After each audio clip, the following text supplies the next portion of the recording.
Lorna Doone by R.D. Blackmore. Retold by David Penn. Read by Hugh Kermode. Chapter 1. The End of School Days. I am John Ridd, a farmer of the village of Orr in Somerset, and I have a story to tell you. It is about some things that happened to me in my younger days. On the 29th of November, 1673, when I was 12 years old, John Fry, a worker from our family's farm, came to collect me from my school at Tiverton. He rode his horse up to the gate, leading my own little horse behind him. He was 2 weeks early, so I knew something was wrong. "What are you doing here, John?" I asked him. "It's not the holidays yet." He would not look at me. "Oh, I know that, young Master Ridd, but your mother has saved the best apples and cooked some wonderful cakes, all for you." "And father? How is father?" I said. It was usually father who came to collect me, and it was strange that John Fry hadn't said anything about him. "Oh, he's very busy on the farm just now," he said. But John wasn't his usual self, and I knew this was a lie. When I had packed my bags and said goodbye to my friends, I got on my horse and we started the journey home. It was a long journey from Tiverton to Orr, and in places the road was very bad. John Fry still would not tell me why he had come to collect me or answer my questions about father. He looked unhappy about something, but I tried to hope for the best, as boys always do. On the hill at the end of Dulverton town, we saw a big coach with 6 horses. In the front seat of the coach sat a foreign-looking woman, and next to her was a little dark-haired girl. I could see from the girl's soft skin that she was from a rich family, and I felt too shy to look at her more than once. She didn't look at me at all. Opposite them sat a very beautiful lady in fashionable clothes, and next to her was a little boy who was about 2 or 3 years old. The woman in the front, I thought, must be the servant of the family. I always remembered the family afterwards, because I had never seen people who were so grand and so rich. After Dulverton, the road got worse and worse, and soon we came into a very dangerous part of the country. This was Exmoor, a place of high, wild hills and deep valleys, and on Exmoor lived a family of robbers called the Doones. Everyone was afraid of them. They had robbed and murdered on Exmoor for many years and had grown very strong. Now it was getting dark, and a fog was coming down.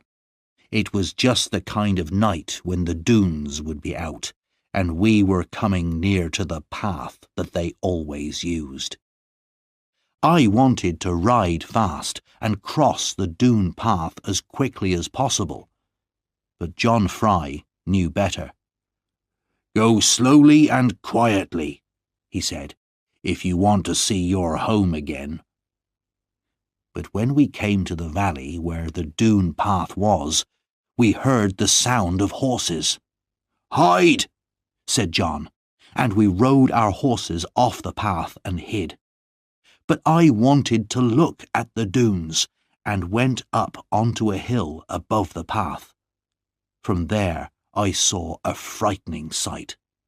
Below me, moving quietly, were 30 horsemen. They were heavy, strong men, like all the Doones, and they were dressed for battle, carrying guns. Tied to their horses were all the things they had stolen. Some had sheep or other animals, but one man had a child across his horse, a little girl. She had on a very expensive dress, and I thought it was probably for this that the Doones had stolen her. I could not see whether she was alive or dead, but the sight of that child made me sad and angry. When we got home to the farm, my father did not come out to meet us, not even when the dogs ran up and made a lot of noise. Perhaps he has visitors, I thought, and is too busy to come out. But really, I knew this was not true. I went away and hid. I didn't want anyone to tell me anything. I heard my mother and sister crying when they came out to find me, but I could not look at them. Later, they told me everything. My father had been killed. He had been murdered by the Doones. It happened on his way back from the market at Porlock on a Saturday evening. He was riding with 6 other farmers, and the Doones stopped them and asked them for their money. The other farmers passed their money over at once, but my father was brave. He rode at them, waving his long stick above his head. He managed to hit quite a few heads, but one Doone was waiting at the side of the road with a gun and shot him.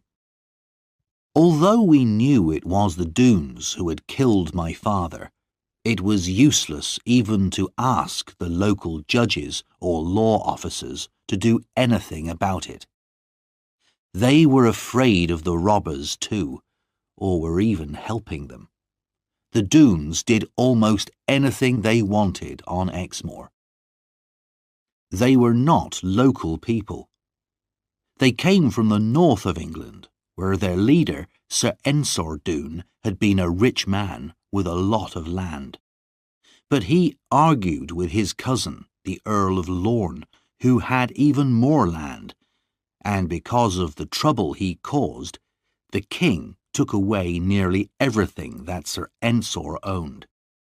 A proud, angry man, Sir Ensor refused to make peace with his cousin, and without his land and farms, he became very poor. Then he found that people who had once been happy to know him now turned away from him. After this, Sir Ensor lived his life outside the law. With his wife and family and a few servants, he looked all over the country for a place to live where no one would know him and he could start again. He chose Exmoor, where few people live, and found the perfect place to build a new home. This was the place we now call Doone Valley. It is a green valley far from any town, surrounded by steep, rocky mountains. At first, Sir Ensor lived peacefully, and the local people were friendly, even bringing him presents of food. But as his sons grew older, they did not want to work as farmers, and they began to take whatever they needed from the local farms and villages. They carried off farmers' daughters to be their wives and give them sons, and so, over the years, the Doone family became bigger and bigger. They began as robbers, but robbery had quickly led to violence and murder. The people of Exmoor were too afraid to fight back, because the Doones were big, strong men and excellent fighters, and now only soldiers could hope to break into their valley and defeat them. So there was no punishment for my father's murderer. We buried him quietly, and my mother was left without a husband to manage our farm and take care of her 3 children. We were too young to be of much help to her yet. I was the oldest. Then there was Annie, 2 years younger than me, then little Lizzie. For a while, I wanted revenge. I was strong and growing stronger every day. But my mother always calmed me down when I talked of revenge. She did not want to lose me too, and I used to worry about what would happen to her and my sisters if I were killed. We tried to get on with our lives, but we missed my father terribly. Sometimes my mother and Annie would remember him and cry, and sometimes John Fry saw me with tears in my eyes, which I said was because of the cold wind. Lizzie, though she was the cleverest of us all, was too young to really understand what had happened.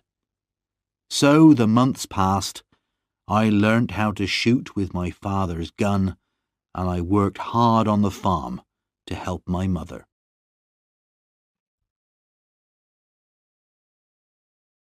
Chapter 2. A Boy and a Girl. St. Valentine's Day, 1675, was the day that changed my life forever, though I did not know it then. I was 14. My mother had been ill and was not eating very well, so I went out to find something that she liked: good, fresh fish caught from clear water. I went first along the Lynn River that runs through our valley. Then I turned into Bagworthy water. Though I knew that this river led to Doone Valley, I did not think about it. I went on catching fish and moving up the river, then suddenly found myself standing at the bottom of the cliffs outside Doone Valley. In front of me was a waterfall, a steep hill of smooth, fast-moving water. It was a wild, lonely place, surrounded by tall trees, and it was already getting late. I knew I should turn for home, but I also wanted very much to see what was at the top of that waterfall. It looked a dangerous climb, but if I did not climb it, I would always remember that I was too frightened to do it. So I climbed. The water beat against my legs, once knocking me down so that I nearly drowned, but I pulled myself up and went on. When I reached the top at last, my arms and legs were aching, and my feet were cut by the rocks. I fell in the grass, exhausted. When I opened my eyes, for a few seconds I didn't know where I was, but kneeling beside me, touching my face with a leaf, was a very young girl. "Oh, I'm so glad," she whispered softly as I sat up and looked at her. "Now you'll try to be better, won't you?" I had never heard as sweet a sound as this girl's voice, nor seen anything as beautiful as the large dark eyes that watched me, full of care and wonder. I stared at her without speaking, noticing her long, shining black hair. "What is your name?" she said. "And how did you get here? And what have you got in your bag?" "They're fish for my mother," I said. "Very special fish. But I'll give you some, if you like." "Dear me, you're so proud of them when they're only fish." "But look at your feet. They're bleeding. Let me tie something round them for you." "Oh, I'm not worried about them," I said bravely. "My name's John Ridd. What's your name?" "Lorna Doone," she answered, in a soft voice, and looked down at the grass. She seemed afraid of her own name. Lorna Doone. Didn't you know? I stood up and touched her hand, and tried to make her look at me, but she turned away. I felt sorry for her, and even more sorry when she started to cry. Don't cry, I said. I'm sure you've never done any harm. I'll give you all my fish, Lorna, and catch some more for my mother. But she looked so sad, with the tears running down her face, that my heart ached for her, and I gave her a kiss. At once my face turned red. Here was I, just a simple farmer's boy, but she, though young, was clearly a lady and far above me. She turned her head away, and I felt I should go, but I couldn't. She turned back to look at me. You must go, she said. They will kill us if they find us together. You have found a way up into the valley which they could never believe. You must go now, but when your feet are better, you can come and tell me how they are. She smiled at me, and I could see that she liked me. We talked for a while longer, but then a shout came down the valley. Lorna's face changed from playfulness to fear. We whispered our goodbyes. Then Lorna ran away from me and lay in the grass, pretending to be asleep. I hid behind some rocks and saw 12 cruel-looking men come walking down the valley, looking for Lorna. One of them, the biggest of them all, a man with a long black beard, found her. Here she is, he said. Here's our little queen. He picked her up and kissed her so hard that I heard him. Then he put her on his shoulders and carried her away. But as she went up the valley on the back of this frightening man, Lorna turned and secretly held up her hand to me. Now I had to find a way out of the valley and get home. I almost broke my neck several times climbing down the mountain, and I did not get home until long after dark. My mother was angry with me, but I would not say where I had been. After my adventure, I thought a lot about the strange little girl I had met in Doone Valley, but I never really imagined I would go back to the valley again. So after a while, I thought less about her and got on with my work on the farm.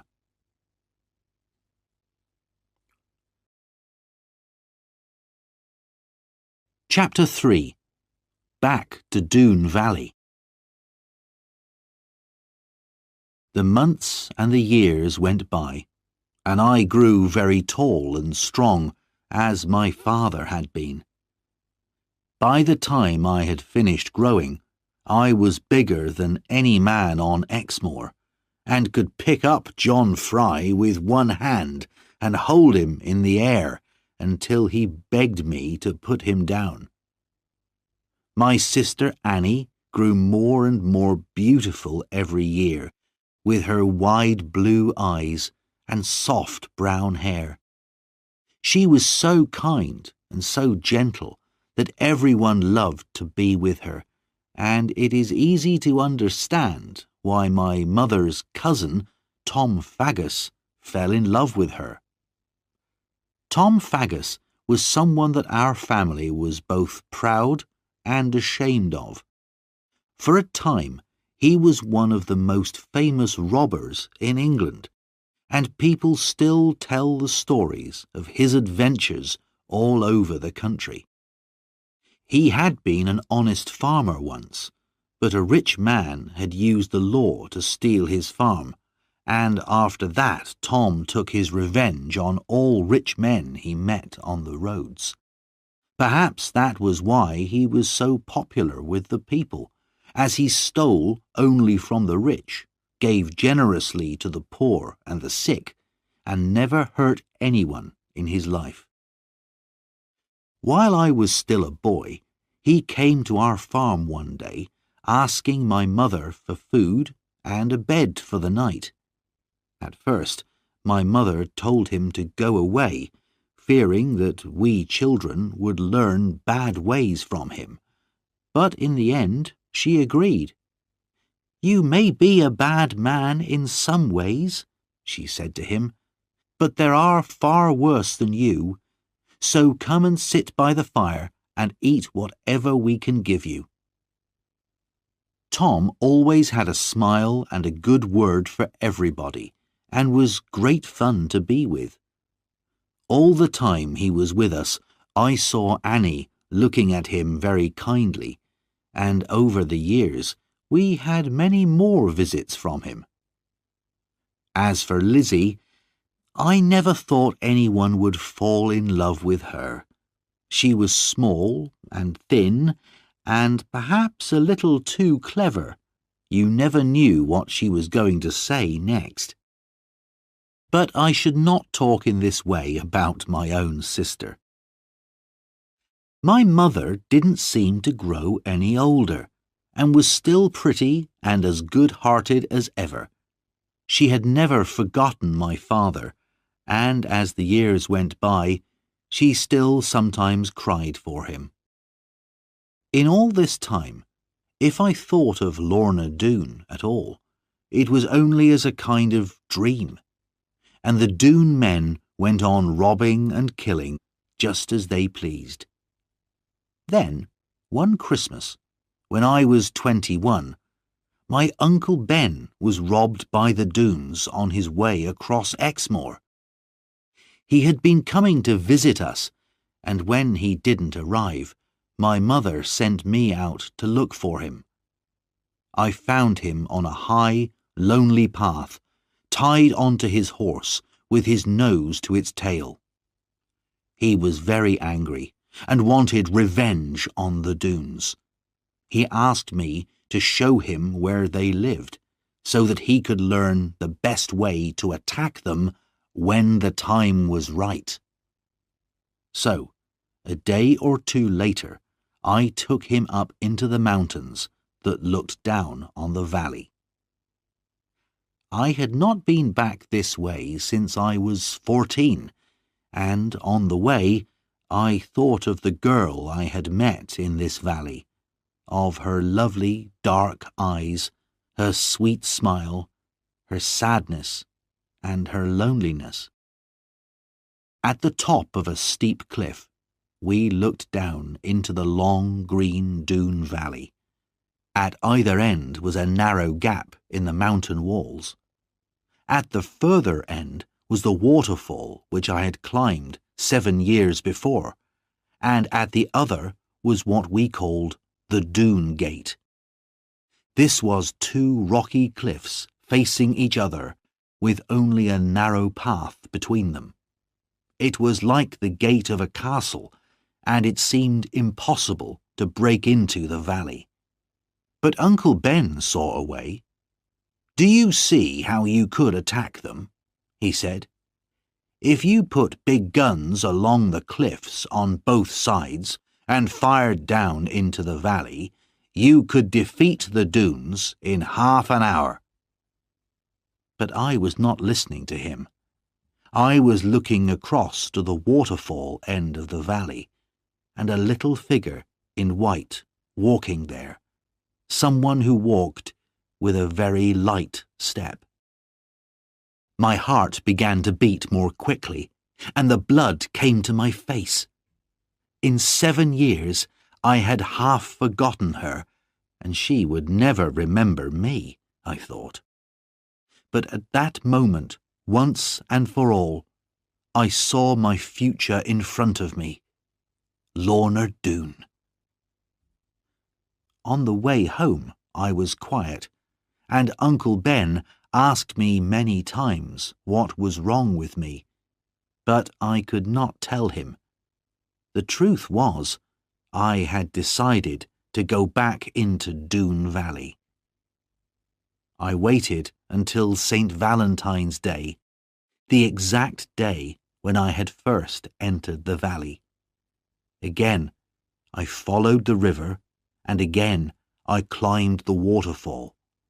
Although I was 7 years older, the climb was not easy. When I got to the top, I looked around me carefully.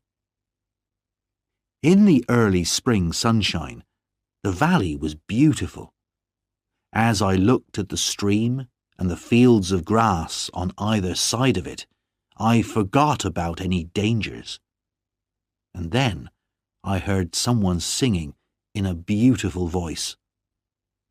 At first, I hid behind a rock, but when I looked out, I saw the lovely sight of Lorna Doone coming towards me along by the side of the stream.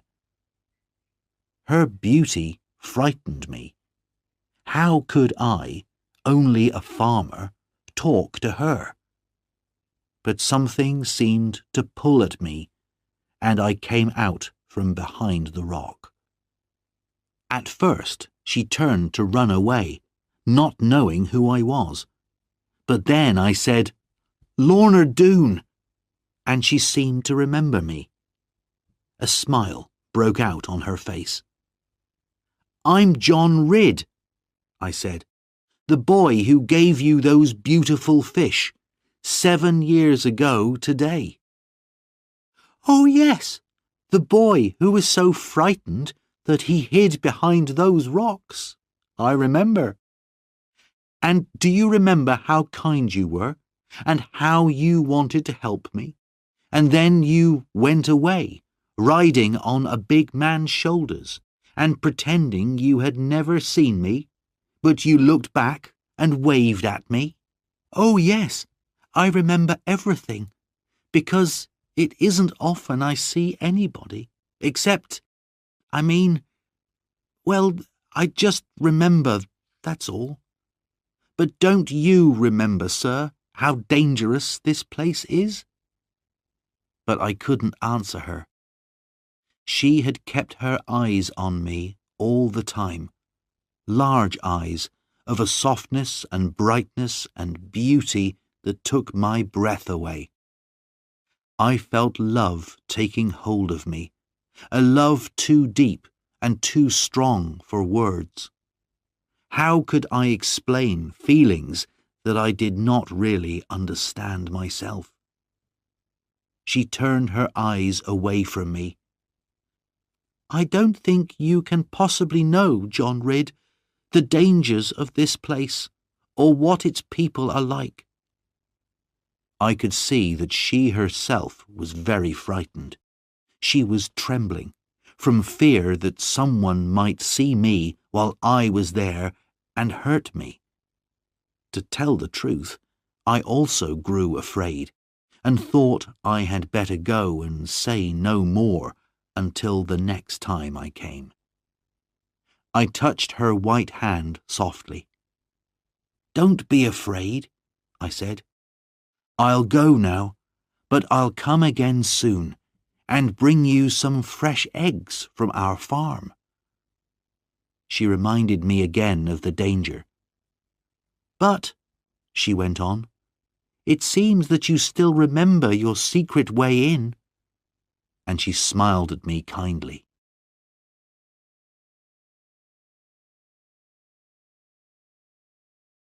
Chapter 4. Lorna's Story. I went home with my head in the clouds and my heart on fire with love. All that week I could not stop thinking about Lorna, and I did my work on the farm in a dream. Soon I went to see her again. This time, when she saw me, she came quickly towards me. "Mr. Ridd, are you mad?" she said. There are men on guard all round the valley. We must hide at once." She took my hand and led me to her secret place, which was a kind of room hidden in the rock of the mountain. It was a green, peaceful place, open to the sky above, but the only way into it was through a narrow entrance in a cave. I gave her the eggs I had brought her as a present, and at this she began to cry. "What have I done?" I asked. "It's nothing you've done," she said. "It's just a sadness that I feel when I see anything from the world outside. And you've been very kind, and I'm not used to kindness." I wanted to put my arms around her and kiss her, but I knew this would be wrong. So I sat and listened, and I think this made her like me more, because she began to tell me her life story.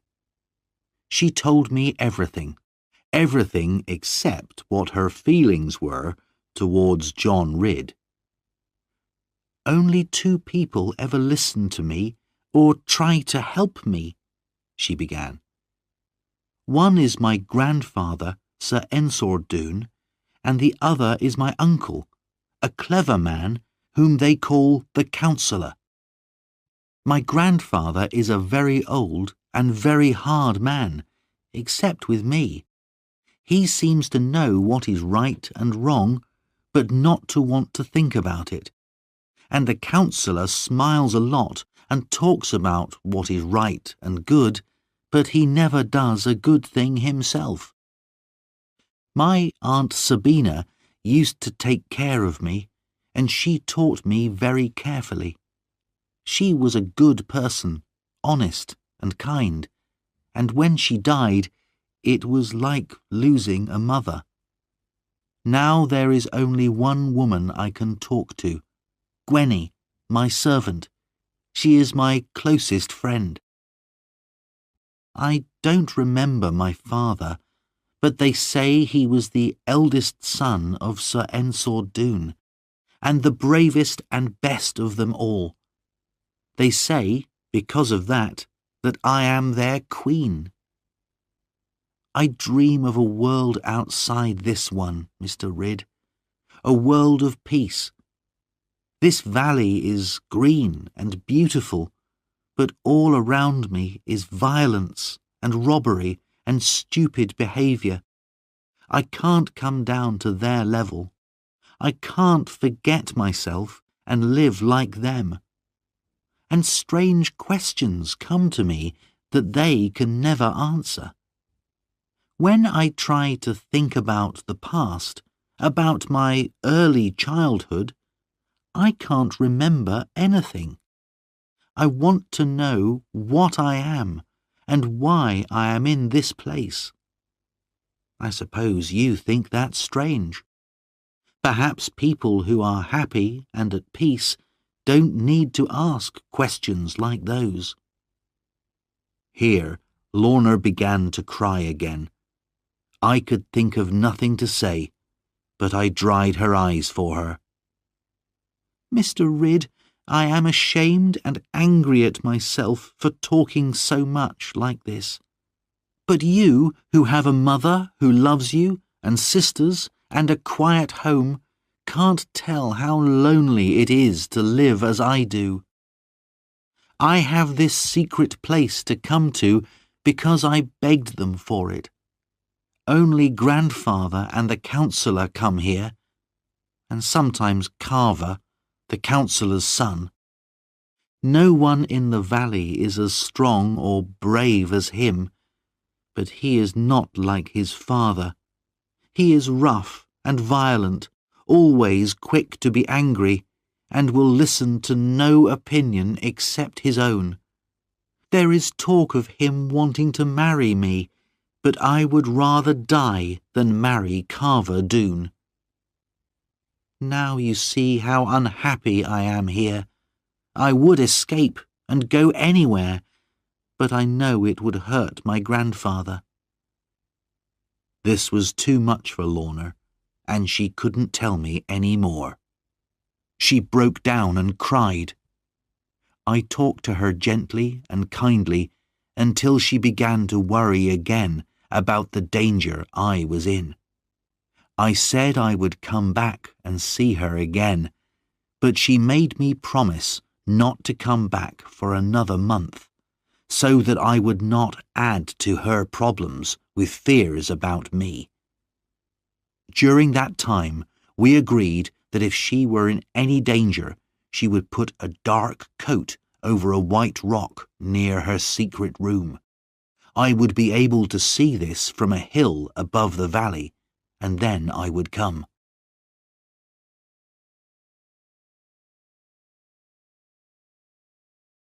Chapter 5. To London. But I was not able to see Lorna again as soon as I had hoped. Before the month had passed, I was called away from home in a very strange and unexpected way. One afternoon, as I was outside the house, feeding the horses, a stranger rode up to our gate and shouted at me. He was a tough-looking, hard-faced man, about 40 years old, with small, quick eyes, and he was dressed very differently from the way we dress in Exmoor. He said he was looking for Plover's Barrows Farm and a man called John Ridd. When I told him he had found them both, he introduced himself as Jeremy Stickles, a servant of the king, and he gave me a letter. I looked at him in alarm, but he said there was nothing in the letter to worry me. At the top of the letter, my name was written in large letters. I read, "To John Ridd. This letter is to order you to appear before the King's judges in London and tell them anything you know about some matters which may be harmful to the King and the country." Jeremy Stickles seemed very pleased by my fear and surprise at the letter, but he said again that no one was going to hurt me. All I had to do was tell the truth. When my mother read the letter, she became very worried and began to cry. She wondered how the king had heard of me and what he wanted to do with me. But Mr. Stickles, who wasn't really as hard as he seemed, explained everything carefully to her. He told her that the king only knew of me because the stories of my great size and strength had reached even London. He had heard I was a good man and thought I could help him, that was all. This made my mother feel better, but I was very unhappy. I was thinking of Lorna. How could I tell her I was going away? I had promised not to go back to the valley for a month, and that was still a few days away. But how terrible it would be if she came to look for me at the end of the month and I was not there. I would have to break my promise and go before the agreed time. Mr. Stickles was happy to stay at the farm for 1 or 2 days to try our good Exmoor food, so I used the time to look for Lorna. But I saw nothing of her in the valley, and no signal that she needed me. There was nothing else I could do. Mr. Stickles wanted to go, and I had to leave for London without seeing her. A journey to London was both long and dangerous in those days because of all the robbers on the roads. As I said goodbye to my mother and sisters and took my last look at the farmhouse, I felt very miserable. But Jeremy Stickles was a good companion. As we rode, he told me many amusing stories of London life, and we became the best of friends. I did not like London. It was a crowded, dirty place, not at all like Exmoor, and, even worse, I had to wait more than 2 months before the king's judges were ready to see me. There was a lot of trouble in London at that time, with arguments between the king and the City of London. Nobody had time to talk to John Ridd, but I was not allowed to leave and go home. At last, I was called to see Judge Jeffreys. Jeremy Stickles had told me about Judge Jeffreys. He was the king's chief judge, and there were terrible stories about him. He became very angry if anyone argued with him, and he had sent many of the king's enemies to their deaths. In the room I walked into, there were 3 men sitting on high seats, and they were dressed in very rich clothes. In front of each of them was a desk with pen and paper. The man in the middle seemed to be the most important. He was a big, heavy man with a square chin and a kind of fire in his eyes. He was a man that almost anyone would be afraid of. This was certainly Judge Jeffreys. He gave me a terrible stare and asked me who I was and where I came from. When I had told him, he said, "Well done, John Ridd. You have answered me without fear. I remember this matter now. I will ask you some questions." He looked at me more closely. "In Exmoor," he said, "there is a family of robbers. Is that true?" I told him it was. "And why isn't your local judge doing anything about them?" "I suppose he's afraid, my lord. The robbers are very strong, and their valley is hard to attack." "But they must still answer to the law," Judge Jeffreys said. "What's the name of these people, and how many of them are there?" "They are the Doones, and we think there are about 40 men in the valley." "I will do something about these thieves," he said. "Perhaps I will come down to the west myself." But then he stared hard at me again and asked, "Is there any sign in Exmoor of any dislike of the king?" "No, my lord. We don't know much about him." "That's a good answer," he laughed. "But the king knows he has enemies in the country. I see you know nothing about them, though. You're a good man, John Ridd. Keep out of trouble.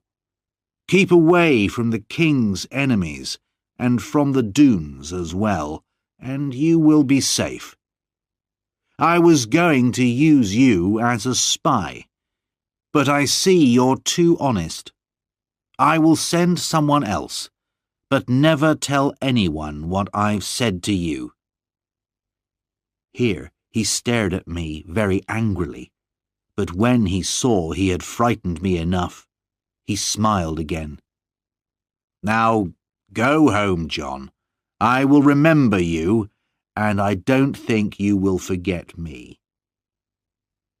I had no money left to hire a horse for the journey back to Exmoor, so I had to walk the whole way. It took me 7 days, and I was very glad to get home again.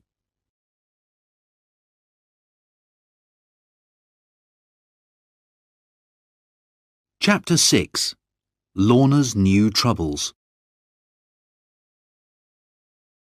When I arrived at the farm, Mother held me tightly and cried for half an hour. I gave everyone all the presents I had bought for them in London, but of course, what I wanted to do most of all was find Lorna and see how she was. I wanted to tell Mother all about her, but the thought of my father's murder by the Doones stopped me. There was little chance that Lorna would love me, so why should I worry my mother about it? As soon as I could, I went to Doone Valley. But there, I could not believe my bad luck. When I looked from the cliff top, I saw Lorna's sign, her coat on a white rock. She had needed me, and now perhaps I was too late to help her. I climbed round the outer cliffs to the waterfall, and was soon looking down towards the green fields of the valley. I stood and waited, not caring now if anyone saw me. And then, at last, a little figure came towards me. I could see she was frightened, so I went towards her slowly. "Miss Lorna, I saw your sign on the white rock, that you needed me." "Oh yes, but that was a long time ago. 2 months or more, sir." And she looked away. She looked so sad that I thought everything was over between us, and tried to turn away and go. But when she saw that I was hurt and ashamed, she ran towards me and took my hands. "Oh, John, I'm sorry. I didn't mean to hurt you," she said. How happy I was to hear her call me John. Then she led me away to her secret room, through the cave in the mountain. Since it was partly open to the sky, plants and flowers were able to grow there, and now, in the late summer, it was beautiful. She could not look at me at first, but when she did, I could see that she had been crying. "My grandfather is not well," she said, "and now Carver Doone and his evil father, the counsellor, have more control over the Doones. They want me to marry Carver. Not immediately, I am only 17, but they want me to give my promise in front of my grandfather that I will marry Carver. They say it's for the peace of the Doones. That's why I left the signal out for you, Mr. Ridd. They wanted to force me, but my grandfather would not let them. They won't do it, at least while grandfather is alive. But they're watching me and following me, and I can't go where I want any more. Gwenny is helping me. If she wasn't, I couldn't even be here talking to you. But perhaps even you don't care about me any more."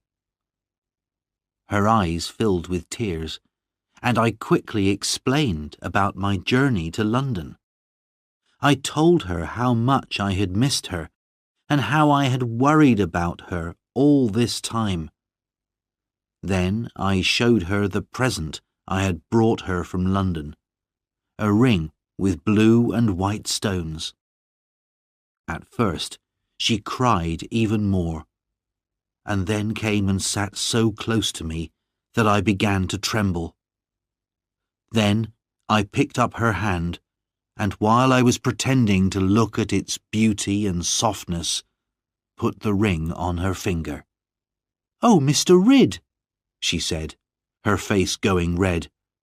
"I thought you were much too honest and simple ever to do something like this. No wonder you are good at catching fish. But no, John, you have not caught me yet, not completely, though I like you very much. And if you will only keep away, out of danger, I will like you even more." With tears still in her eyes, which seemed to come partly from wanting to love me as much as I loved her, she kissed my head. Then she gently took my ring off her finger, and kissing it 3 times, gave it back to me.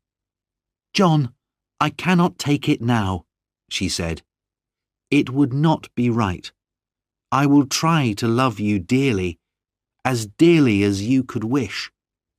Keep the ring for me until then. Something tells me I will earn it very soon." This time, I promised Lorna that I would not come back to see her for 2 months. If Carver or the counsellor became violent towards her, she would signal me as before. 2 months was a long time to wait, but because of what she had said to me, I was happy. Very soon after that, I told my sister Annie about Lorna. I knew she would keep my secret, and it was good to be able to talk to her about my troubles. Then she gave me a surprise.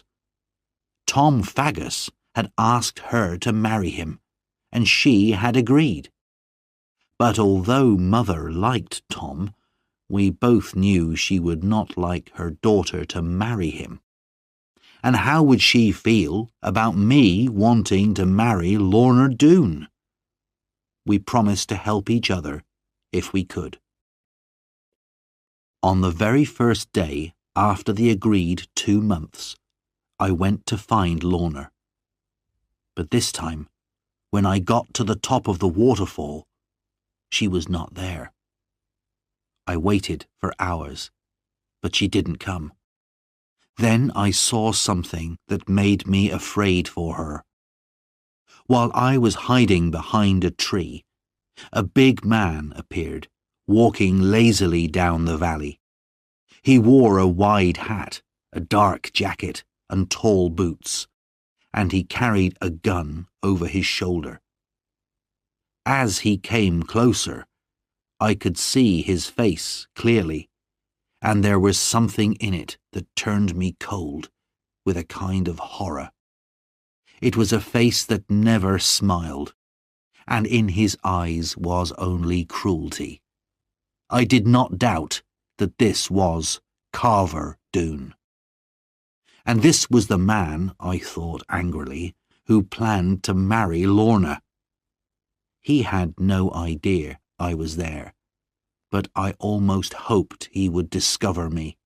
If we could fight hand to hand, a fight between us would be fair, as he was the only man I knew who was near my size.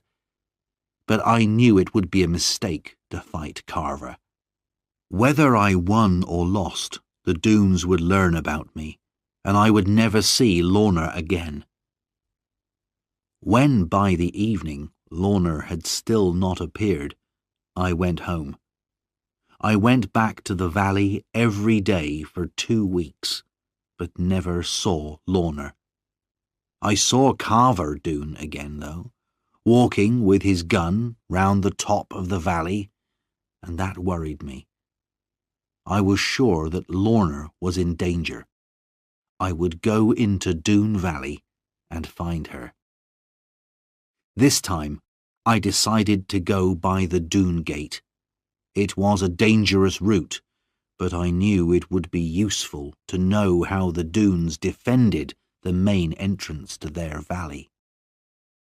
At night, the Doone Gate, with its tall black cliffs and sharp rocks, was a frightening place. There were no guards outside, and very quietly and carefully I entered the narrow, dark path between the cliffs.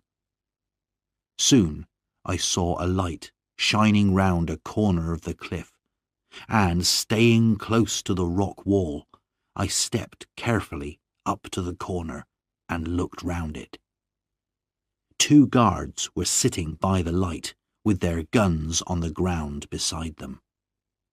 Here the cliffs widened out into broken, rocky ground with deep shadows between the rocks. The guards were clearly not expecting an attack, and were drinking and talking. I stood and watched, and while I was wondering what to do, they began to argue, and then to fight. This gave me my chance. I went slowly along the cliff wall, and then moved quickly into the shadows of the open rocky ground. Their guards were so busy with their fight that they did not see or hear me, and I was soon past them and going down the hillside into Doone Valley. Lorna had told me that her grandfather's house was the first one after the gate. So, carefully and quietly, I went towards it and stood below one of the windows. I could not shout or call out because there were other guards around the small village. But luck was with me that night. Lorna came to the window, opened it, and looked out up at the night sky. I whispered her name. She jumped in alarm, but then looked down and saw who I was. "John," she said. "Oh, John, you must be mad." "I was going mad because I didn't know what had happened to you, but you knew I would come." "I hoped you would, but do you see, they have put these bars across my window." She put her hand out through them, and I took it and kissed it, and then held both her hands in mine. "Oh, John, you'll make me cry," she said, though I could see she had already been crying. "We can never be together. Why should I make you unhappy? Try to forget me." "Never," I said. "If we want to belong to one another, Lorna, no one can stop us. Only God, if he wishes it. Now, tell me, why have you been kept in prison here?" "My grandfather is very ill now. I am afraid he won't live long. The councillor and his son are the masters of the valley. They want me here, where they can see me, so that I can't escape from Carver. And Gwenny is not allowed to move about now, so I couldn't send you a message or signal you. You must watch this house day and night, John, if you wish to save me. There is nothing they wouldn't do if my poor grandfather— Oh, I can't think only of myself when I should think of him." "How can I leave you even one more night here, Lorna?" I said. "You must, John," she said. "You're so brave, but I love you too much to let you stay any longer. Yes, it's true, but I cannot leave my grandfather while he is dying. So if you love me, John, you must go." "I'll go for now, but when I hear that your grandfather has died, I will come and get you out of here. If I promise to take you safely away, will you come with me?" "Yes," she said. "Of course I will." So now I took her hand in mine again and put my ring on her finger. I had kept it in my pocket since the day I had first brought it to her. This time she kept it, though she cried and held my hand tightly.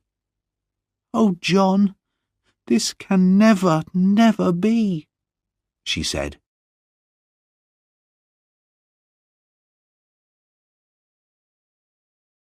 Chapter 7. Lorna Leaves the Valley.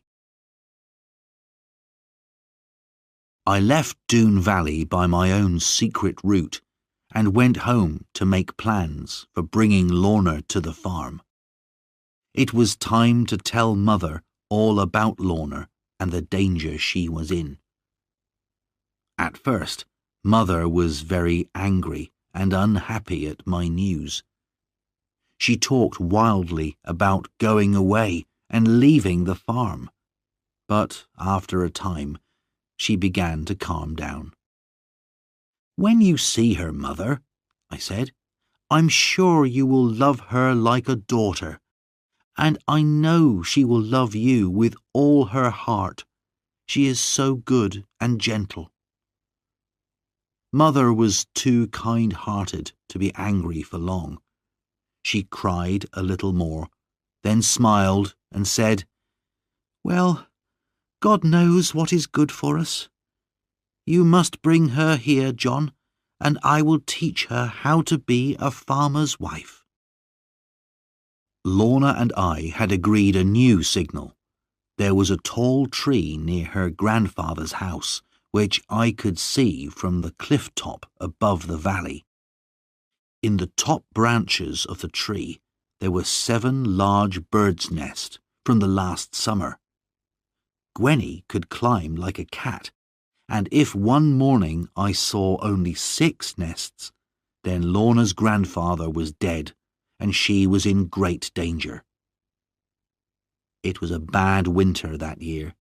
We had more snow than anyone could remember, and on Exmoor the snow was soon so deep that no one could walk on it safely.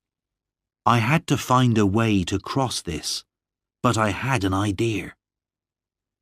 Lizzie had once shown me a book about the icy countries of the far north, where people wore snowshoes.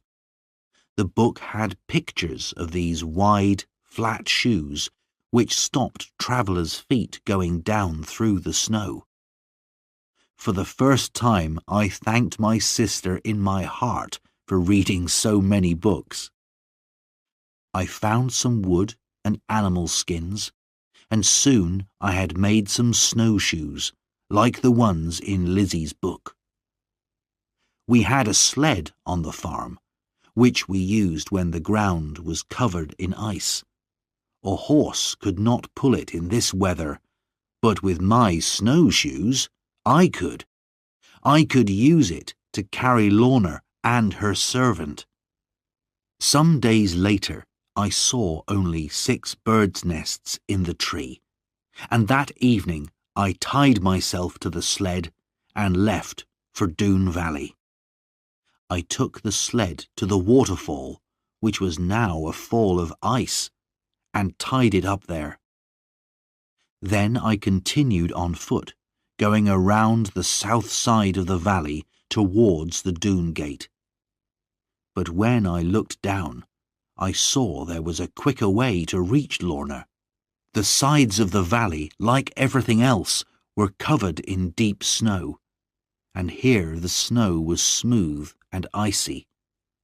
I looked around to check that there were no dunes in sight, then sat down on the icy snow and pushed myself off. In seconds, I had slid all the way down the mountainside and landed in a hill of soft snow at the bottom. At Sir Ensor's house, I whispered Lorna's name below the window, as before. This time, Gwenny let me in, when she was sure who I was. But inside, I saw a terrible sight. Gwenny looked almost mad with hunger, and Lorna lay back on a chair, as white as the valley all around us. "Good God!" I said, and ran to her. I took her in my arms, but she was so weak that she could not speak at first. "We've been kept in here for days without food," said Gwenny, "and they were going to keep us here until Lorna agreed to marry Carver." "We must leave at once," I said. "Will you come with me, Lorna? I promise to take you safely through the snow." Lorna gave me her lovely smile. "Of course I will, dear," she whispered. "Of course I will." "And you too, of course, Gwenny," I said. "Be quick now, and help me to get your mistress ready." From outside, I had heard the sounds of singing. There were usually guards around the house, Gwenny told me, but tonight the Doones were drinking and dancing to welcome Carver as their new leader. This would give us our chance. With all this happening, The robbers would never notice us leaving. We were soon ready. I picked up my beautiful Lorna and carried her through the snow and the darkness to the other end of the valley. Gwenny was able to follow us, putting her feet in the places where my snowshoes had been. I made Lorna comfortable in the sled, with her little servant beside her, and I told her to hold on to Lorna tightly. The waterfall was now a path of ice, very steep and dangerous, but I was able to take the sled down it, using my stick and all my strength to stop it going too fast on the ice.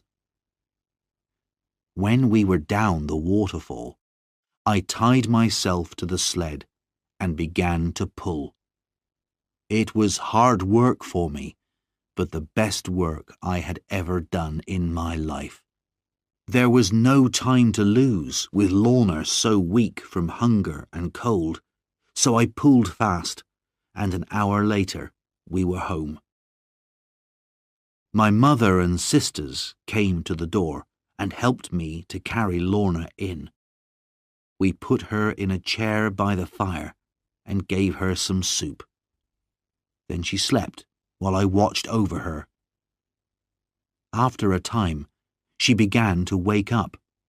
She put her trembling hands into mine and looked at me with so much love in her eyes that I could not find the words to speak to her. We sat like this for several minutes, and then we heard a little sound behind us. It was Mother, crying with happiness to see us so loving. At this, Lorna got up and went to her. She knelt beside Mother's chair and looked up into her face. Mother put her hand on Lorna's hair. "My sweet child," she said softly. A few days later, when Lorna and I were sitting together by the fire, she said to me, "John, you gave me a beautiful ring, and now I want to give you something. It is only a very poor old thing, but it's all I have. My grandfather gave it to me before he died. I hope you will take it." Then she put on my finger the strangest ring I had ever seen. It was very old, and there was a picture on it. It was hard to see what the picture was, but it looked almost like a cat in a tree. "I shall wear it, my love," I said, "until the day I die."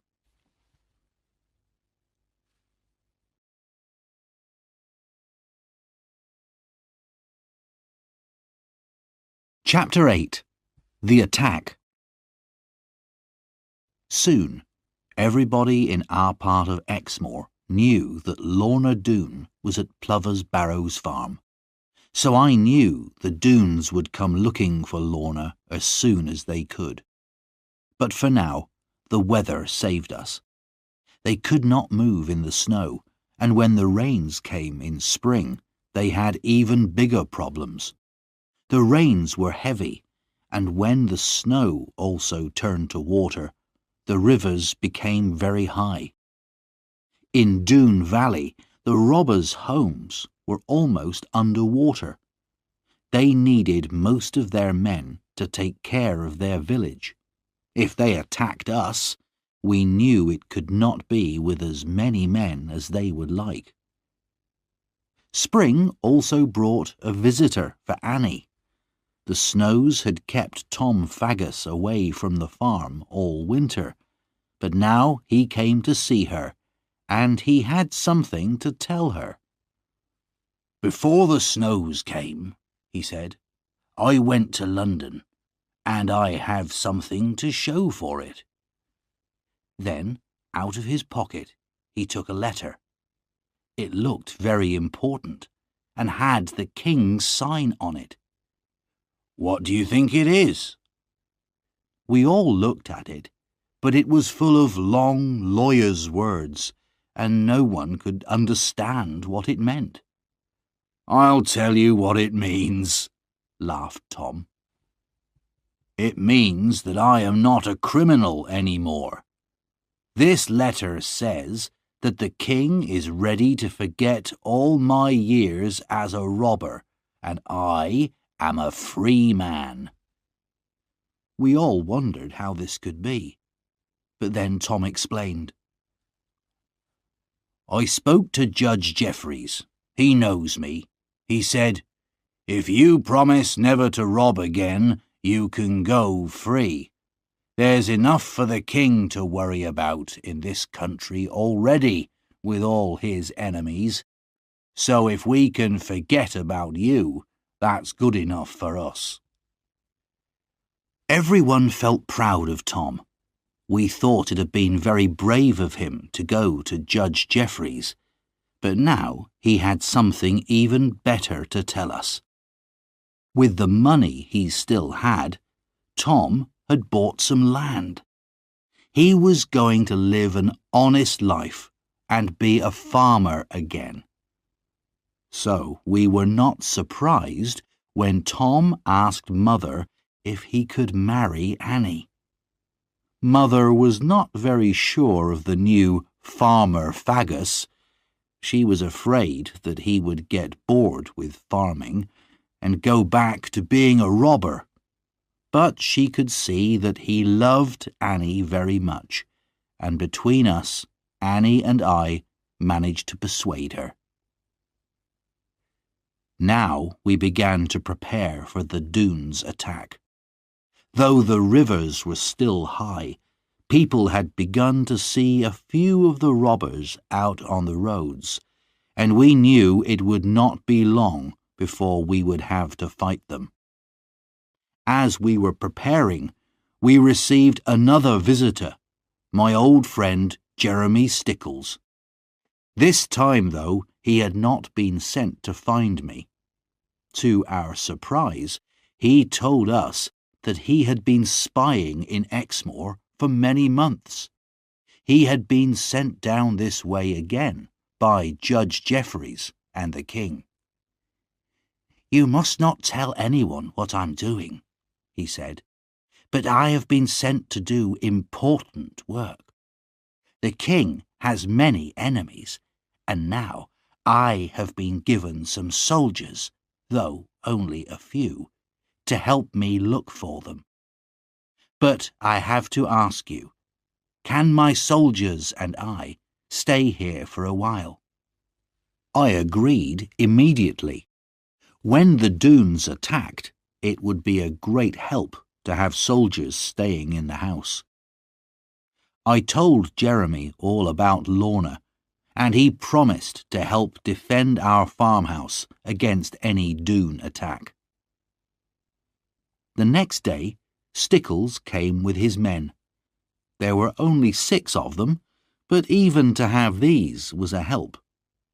All we could do now was wait and be ready each night for an attack.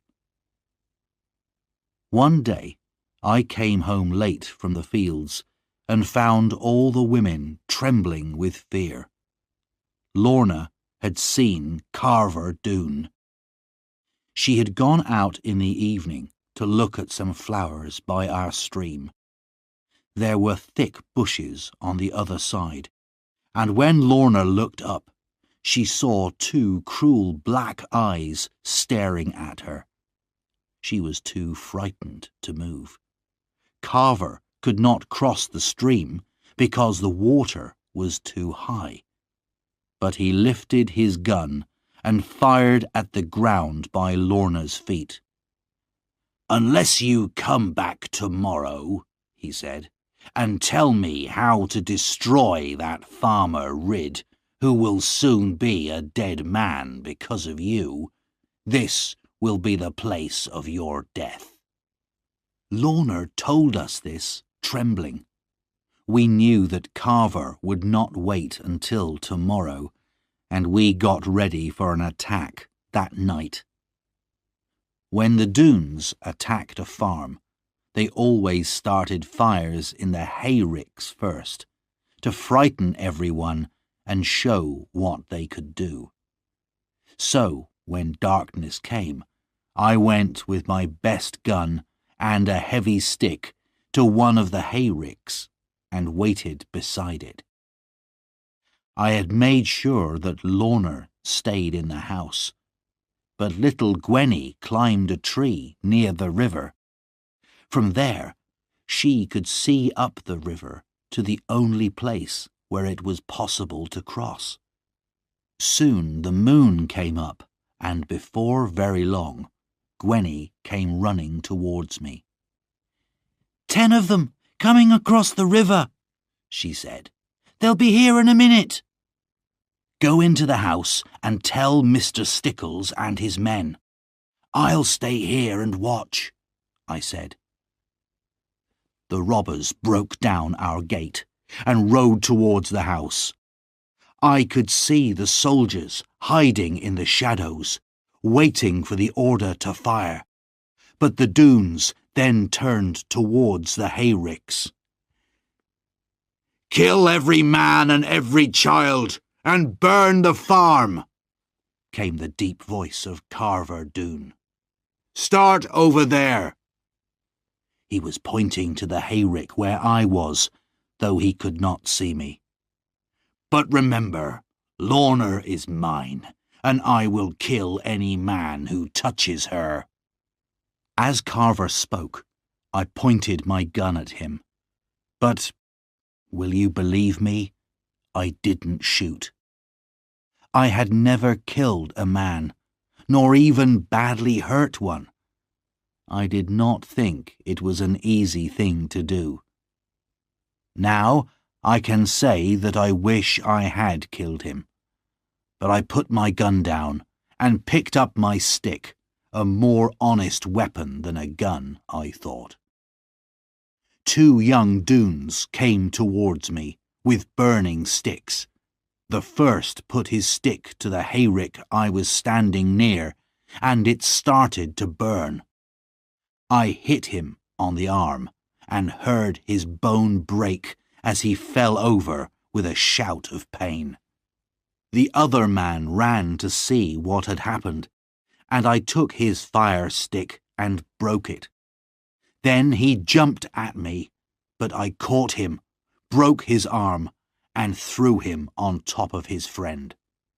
I could still see Carver and wanted to jump at him, but I knew he would simply shoot me. While I was thinking about it, there came a loud noise and 6 tongues of flame from near the farmhouse. Stickles had ordered his men to fire at the Doones as they came towards the house. 2 fell, and the others ran back. They had something to think about now. No one had ever fought the Doones as we were doing that night. Now my moment had come. I came out from my place near the burning rick. I knew Carver Doone by his size, even in the shadowy moonlight, and I took hold of him by the beard. "Do you call yourself a man?" I said. For a second, he was too surprised to do anything. No one had ever looked at him the way I did now. He lifted his gun, but I was too quick for him and knocked it out of his hand. "Now, Carver Doone, take warning," I said. "You think you are so much better than everyone else, but you are no more than an evil robber. Lie low in the dirt from which you came." Then I kicked his feet from under him and knocked him down. When they saw that he was down, the other Doones ran, but Carver simply got up and walked away, shouting at me and everyone. We wondered whether to chase the Doones, but Mr. Stickles said it would be too dangerous on the moor in the dark. One thing was certain: the robbers had known defeat that night on our farm, something they had never experienced since the day they came to Exmoor, and they went home without 4 of their men. 2 were dead, shot by the soldiers, and the other 2 were the men whose arms I had broken by the hayricks. We buried the dead men in the fields, and Jeremy Stickles sent the 2 wounded men to the prison in Taunton.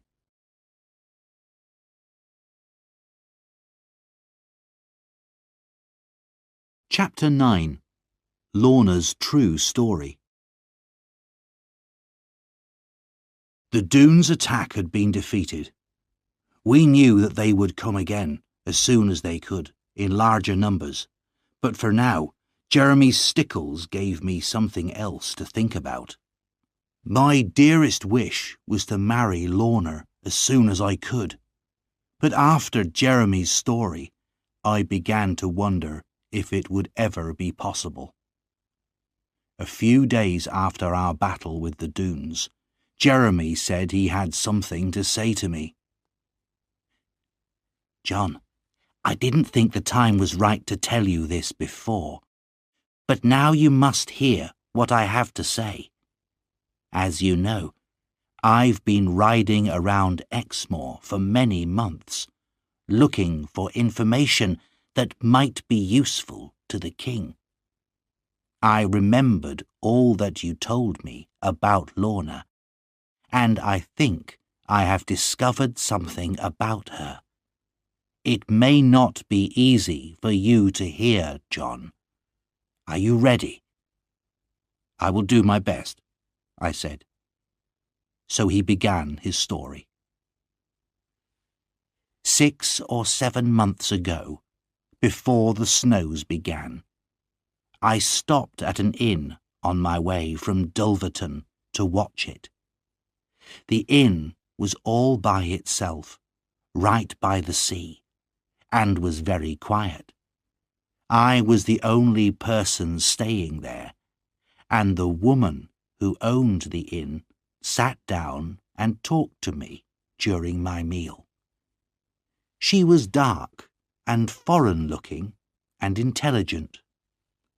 I was very interested to know how an unusual woman like her had come to live in this lonely inn, and she told me her story. She said that she was from Italy, and her name was Benita. Many years ago, while she was working in Rome, she had met an English family. They were travelling in Italy because they'd had a terrible argument in England with another family. Benita did not know much about the argument, except that it had been about land. Benita liked this English family. They were very rich, but they were also kind. So when they asked her to travel with them and take care of their children, she agreed. She loved the children, a little girl and boy, so she was very happy in her work. At first, everything went well. Together, Benita and the family travelled up through northern Italy and into France. But on the French side of the Pyrenees, the husband of the family had a riding accident and was killed. His wife was deeply unhappy and would not move from the place where he had died for many months. But finally, she decided to go home to England and try to start life again. Benita stayed with her, and they took a ship to the Devon coast. They stayed at Exeter and then left in a coach for Watchet in the north of Somerset. The lady had a house there where she planned to live. They were warned at Dulverton about robbers on the roads, but the lady would not listen. She even travelled at night which, as we know, is a very dangerous thing to do. So, of course, they were attacked by robbers. It happened near the sea. The coachmen drove onto the sand, and the robbers followed on their horses. The coach's wheels began to go down in the soft sand, and as the robbers came nearer, the lady pointed to one of them and said, "I know that man. He is our family's old enemy." Then a great wave crashed against the coach and turned it over. Benita hit her head on the door and could not remember what happened. The next thing she knew was that she was lying on the sand and the robbers had gone. She looked around for her mistress and saw her sitting on a rock with her dead son in her arms. The little girl had disappeared. Benita and the two coachmen took the lady into the town, but later that night she died. "This is a sad story," said Jeremy. "Give me a drink, boy." I saw that there were tears in the brave man's eyes. "What was the lady's name?" I asked. "And what happened to the little girl? And why did Benita stay there?" "I will answer the last question first," said Jeremy. "That's the easiest. Benita stayed in that place because the Doones, if that's who they were, stole everything from the coach, and she had no money. She could not go back to Italy. She married a man who lived near the place because he was kind and could give her a home. But the little girl, Jeremy, what happened to her?" "John, can't you see it? You are more likely to know than anyone in the world. As certain as I sit here, that little girl is Lorna Doone." The truth was, I had guessed this almost from the beginning of Jeremy's story, but it was almost too painful to believe, and I wanted Jeremy to say it. When he described the coach leaving Dulverton, the picture was very clear to me, because I remembered that coach, with the foreign-looking woman, the beautiful lady, the little boy, and the young, dark-haired girl. I had seen them on the day John Fry came to collect me from school, on the day I learnt my father had died. I also remembered the frightening sight I saw later that night, of the Doones riding with the things they had stolen, and the one with a little girl across his horse in front of him. I also remembered my anger. Now I saw how the very same day had been the blackest and unhappiest of both my and Lorna's childhood days, and how from the very start our lives had been joined together. But there was still one question to answer. "What was the family's name?" I said. "The father was Lord Dougal. He came from a very grand family. But there is more to this. Look at your ring, John, the one that Lorna gave you. Look at that strange sign of a cat in a tree. I saw that same sign above the inn door. That is the sign of the House of Lorne. It is the family that Lorna's mother came from. John, your Lorna belongs to one of the richest and most famous families in England."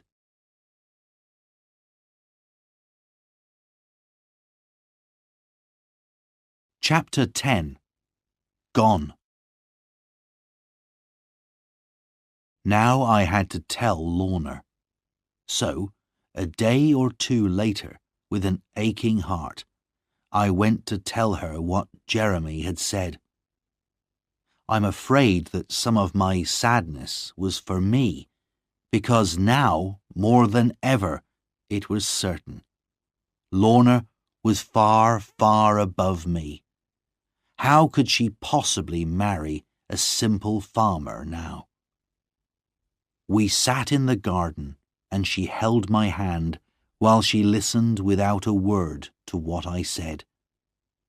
But by the look in her beautiful eyes and by her trembling hand, I could tell how she was feeling.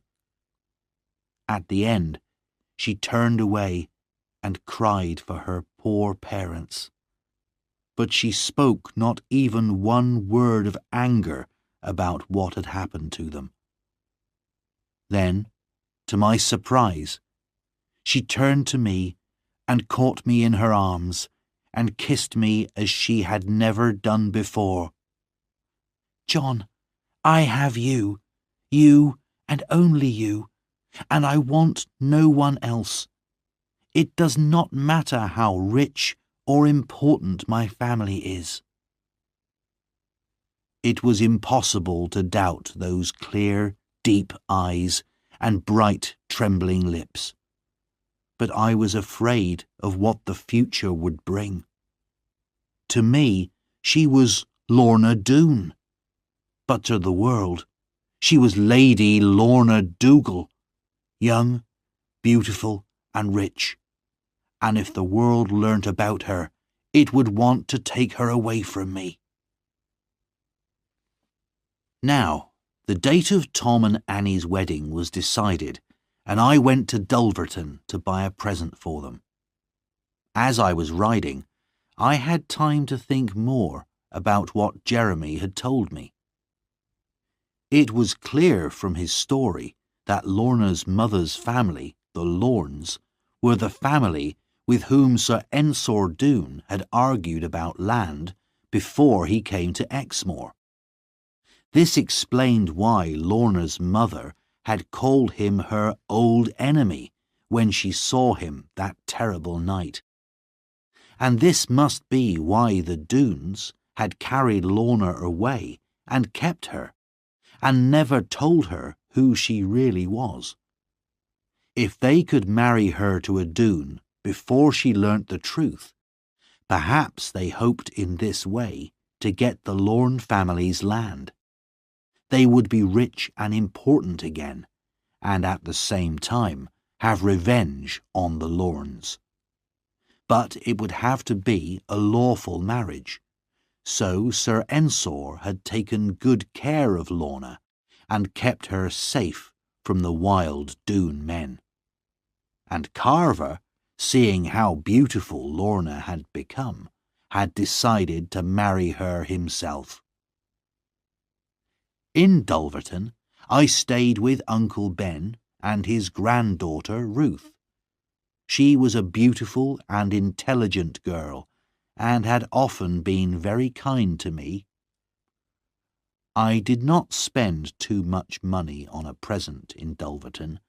I was saving for my own wedding to Lorna. I had told her that if her family's great riches ever came to her, I would not touch any of her money. In fact, we had both agreed that we would give nearly everything to the poor and live simply. 3 days later, dreaming hopefully of the future, I walked into the kitchen at home and saw immediately that something was wrong. Then Mother and Annie told me that Lorna had gone. 2 men had come from London. They were lawyers and had been sent by the king's judges to take Lorna away. The judges had heard that she was still alive, and they and her uncle had ordered her to come to London. Her uncle was Earl Brandir, the last living person in her family, and Lorna now had to live with him. She could not refuse.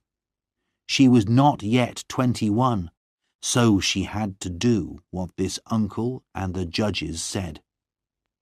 Of course, she had begged the lawyers not to take her, but they said they had their orders, and they could not wait for her to say goodbye to me.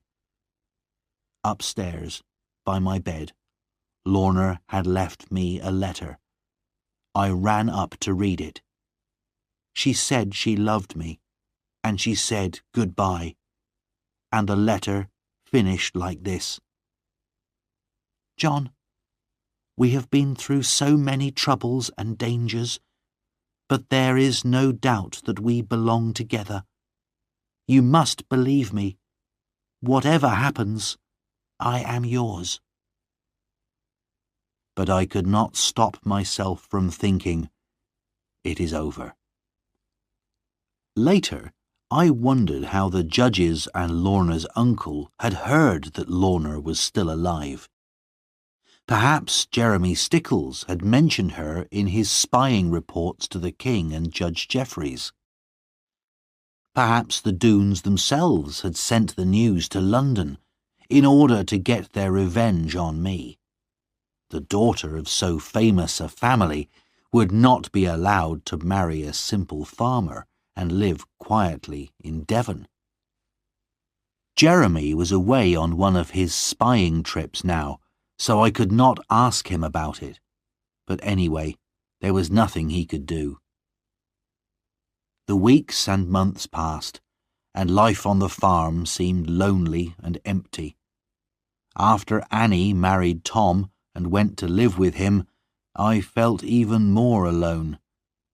Sometimes I used to go over and see her in her new home, but it was not the same as having her by my side, the friend and companion from my childhood days.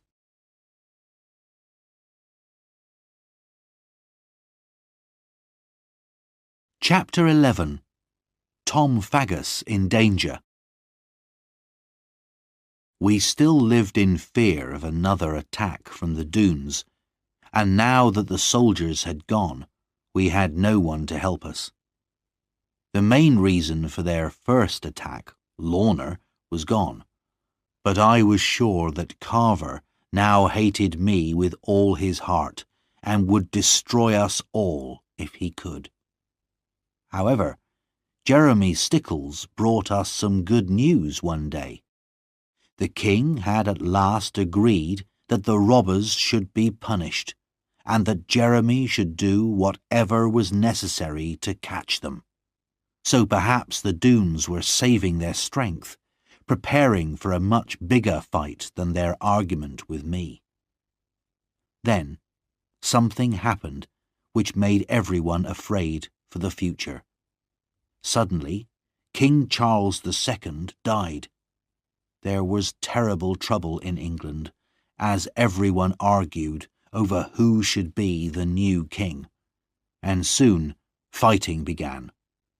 I wondered if all this would bring any danger for Lorna, but the truth was, I knew very little about her now. She had not written to me since the day she had left, or even sent a message. I only knew what I had heard from travellers in the town. They said that young Lady Lorna Doone was much talked about in London as one of the most beautiful women in the city. I became more and more certain that she had forgotten all about John Ridd among the brighter stars of London. In June, the fighting became more serious. There was now a new king, James, the son of Charles II. But many people in Dorset and Somerset were against him, and had joined an army of rebels. There was no chance now that Jeremy Stickles and his soldiers would fight the Doones. King James needed all his men to fight the rebels. At first, we were very worried. Surely the Doones would attack us now. But the Doones had seen a new hope for their future. They had joined the king's enemies, hoping to win back their old land in the fighting. So they had sent most of their men to join the rebels, and were too busy again to worry about the Ridds, at least for a while. As for me, I had decided that this battle between the king and his enemies was not my fight. Most people in the towns and villages around Or were on the king's side, and we gave no help to his enemies, but sensible people stayed at home. Too many men would die in the fighting anyway, without our joining them. However, I did get involved in the troubles, because one rainy day Annie came to see us with some bad news. She ran into the kitchen, her face wet with tears. "Oh, John," she cried, "you must help me." "Whatever is the matter, Annie dear?" I said. "It's Tom," Annie cried. "He's gone to join the rebels, and you must go after him and bring him back." We had been afraid of this. Tom could not forget the excitement of his old life and had become bored with farming. Mother was very unhappy and did not want me to go, but I had to help my unhappy sister. And although I knew it would be dangerous, I was quite glad of the chance of adventure. Perhaps, who knows, I would learn some news of Lorna on my travels. So I promised to fetch Annie's husband home. And early the next morning, I rode away on our fastest horse. I went from town to town, asking for news of the fighting, but it was 4 days before I finally found the two armies at Bridgewater. There had been a great battle the night before, which the rebels had lost, and many of them now lay dead or dying on the battlefield. I shall never forget that terrible sight. I thought Tom must be dead, and I walked all over the battlefield, looking for his body. Several times I stopped in my search to give some poor dying man a last drink from my water bottle.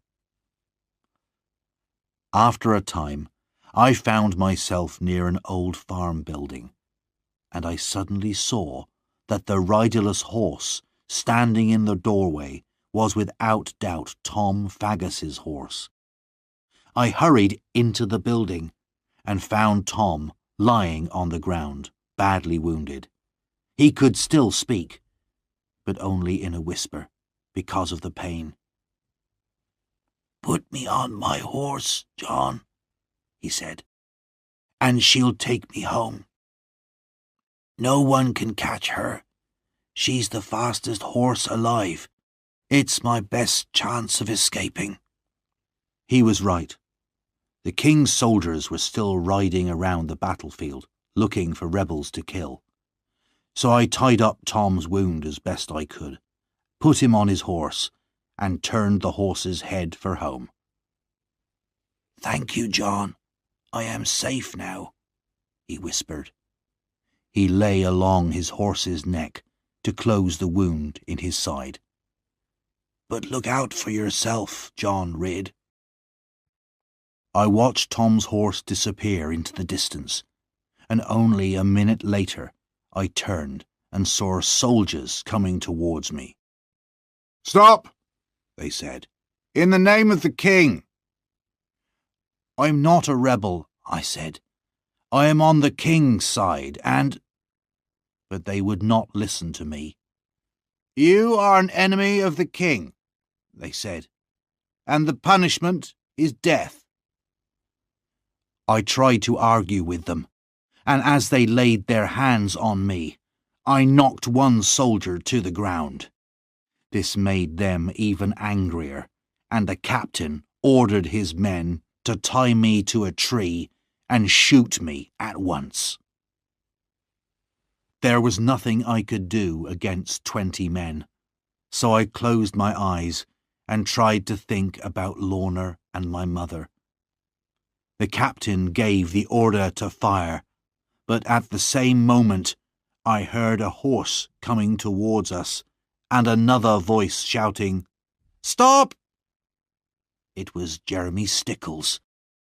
He rode his horse between me and the guns and started to argue with the captain.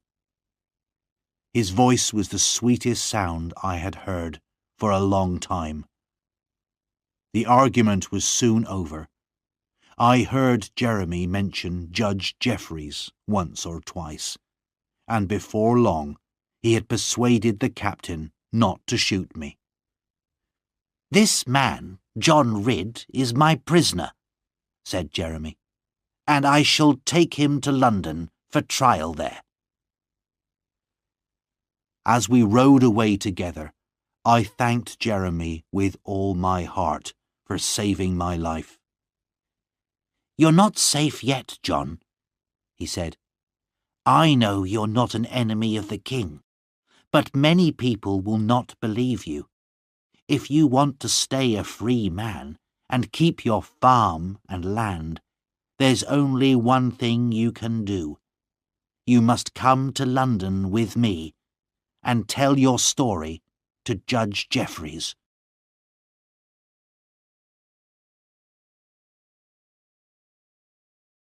Chapter 12. Love and Revenge. London, of course, was where Lorna was, but it was 5 weeks before I saw her. Because I was a kind of prisoner, I was not allowed to move freely around the city, and I had to report every day to the judge's rooms. However, I came before Judge Jeffreys at last. He remembered me, believed my story, and gave me papers which said I was a free man and an honest servant of the king. I was now free to go and see Lorna, but to tell the truth, I was a little afraid. It had been a year since she left Exmoor, a year without one word or letter from her. Did she remember the old days in our farmhouse? Did she still love her poor, simple farmer, a man without great riches or a famous family name? It was true that the Ridds had held their own land on Exmoor for hundreds of years, but Lorna came from a family that had Scottish kings in its history. Everybody in London knew Lady Lorna Doone. They spoke of her great beauty, and told me how rich she was, and that the Queen was very friendly with her. But if Lorna still loved me, then neither riches nor a proud family would keep me away from her. So, with fear and hope in my heart, I went to Earl Brandir's house. It was a very grand place. I was taken upstairs to a little sitting room and told to wait. Then, suddenly, the door opened, and Lorna was standing before me in a simple white dress, with her long black hair falling down her back. She was more beautiful than ever. She came towards me, holding out her hand. Gently, I took her hand in mine, then bent and kissed it. "Is that all?" she whispered. I saw the shine of tears in her eyes, and in another second she was crying in my arms. "Darling Lorna," I cried, holding her close to me, "I love you dearly, but surely you don't care for me now." "Yes, I do, John. Yes, I do. Oh, why have you behaved so unkindly?" "I am behaving," I replied, "as well as I can. No other man in the world could hold you like this without kissing you." "Then why don't you do it, John?" asked Lorna, looking up at me with a laugh in her bright eyes. After that, of course, there was no more talking for about 5 minutes.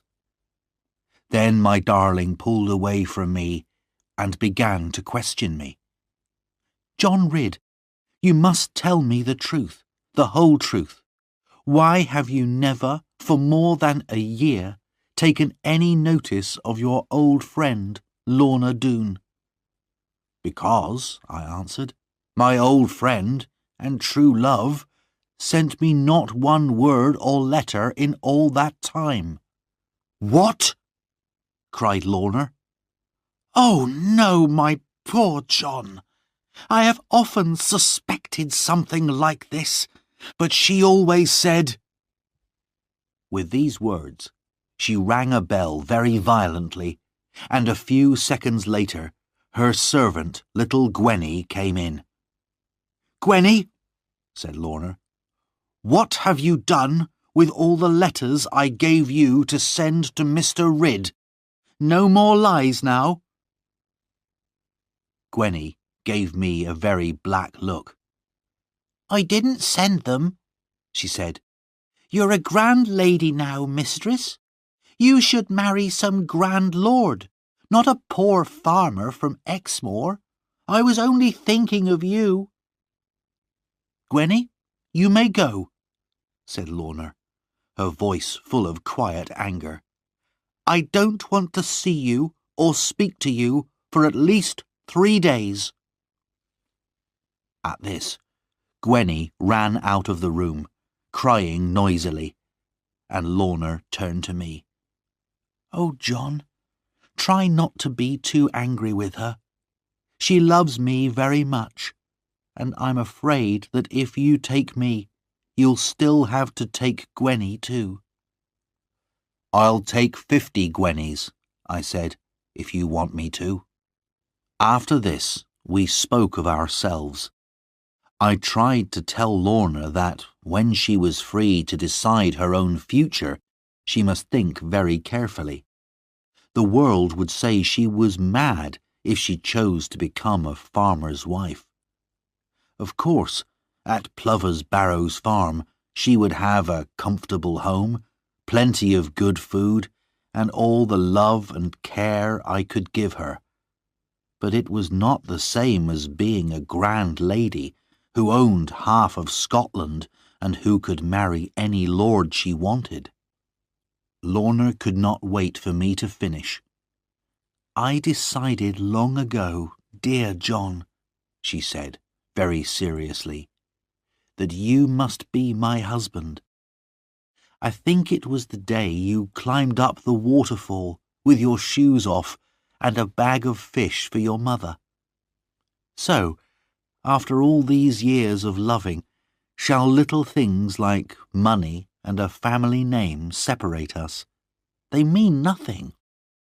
I have not been here a year, John, without learning something. Oh, how I hate it. Only my uncle and Gwenny really care for me. All the rest are only interested in my land and money. Oh, John, you must never leave me. It would break my heart." Of course, I gave in at once and said, "Darling, you must do exactly what you please."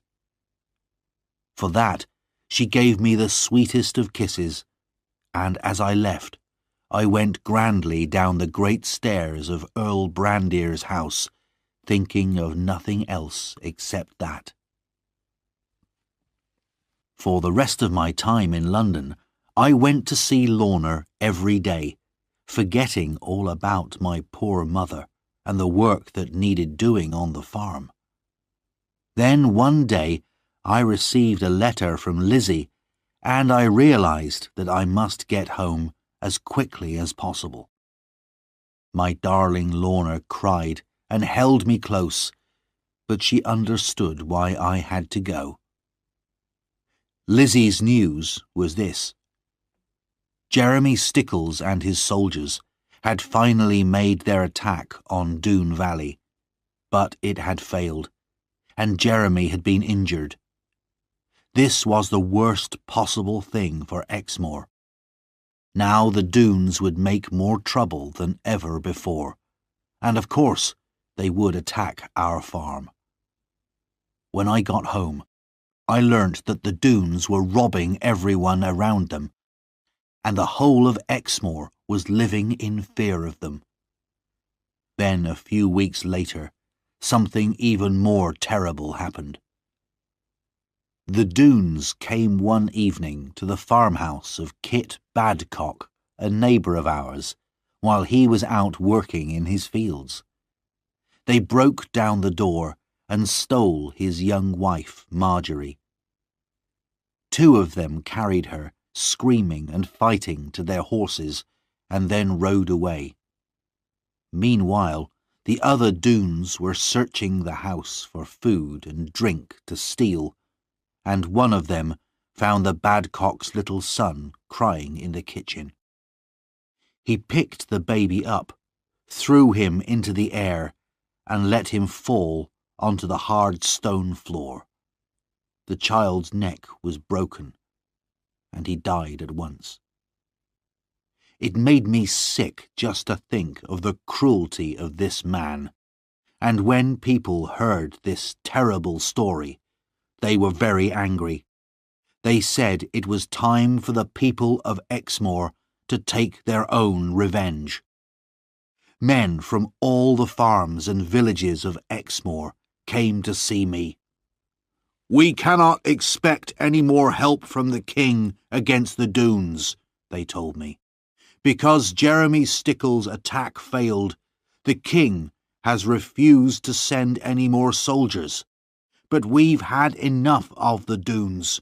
We want to attack them ourselves, and we want you to lead us, John." I said I was no leader, but they would not listen to this. "Try to lead us," they said, "and we will try to follow." In the end, I agreed to do as they asked. I thought we had a chance against the Doones, if enough of us decided to fight. There were fewer of them now. Some had been killed in the rebel fighting, and some during Jeremy's attack. We arranged to meet again and make a plan. Tom Faggus, now quite well, rode over to join us, and he soon had a very clever idea. "We're not soldiers," he said, "and we'll never defeat the Doones if we try to fight all of them in their valley. So we must lay a trap. You know the caves on Exmoor where gold was once found? Well, we'll tell a story around Exmoor that men have been digging secretly and have found a new cave with rocks full of gold. We'll say that the gold will be taken away on a certain night at a certain time. The Doones will naturally plan to attack and steal this gold, but some of us will make a trap for them in the caves.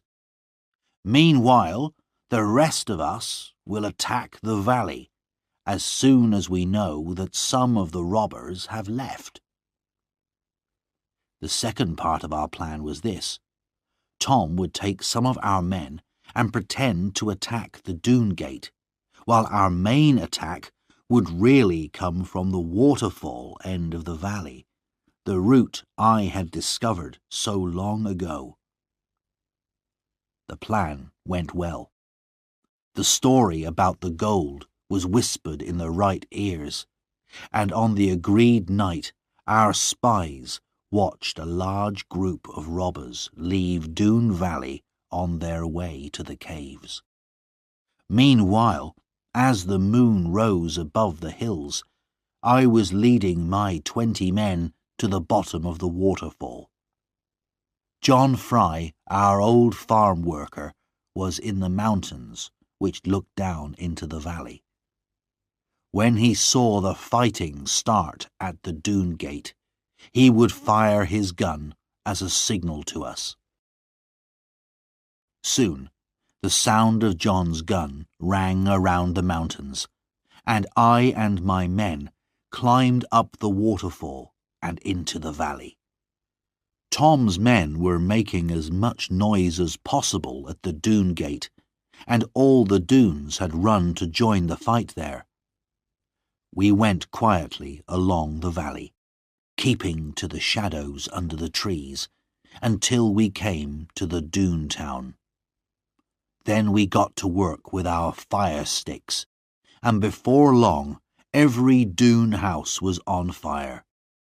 We took good care, however, to burn no women or children, and we made sure that they were all out of the houses first. When they saw the flames and smoke rising from their houses, the Doone men came running back from the gate. By the time they reached us, the whole valley was burning.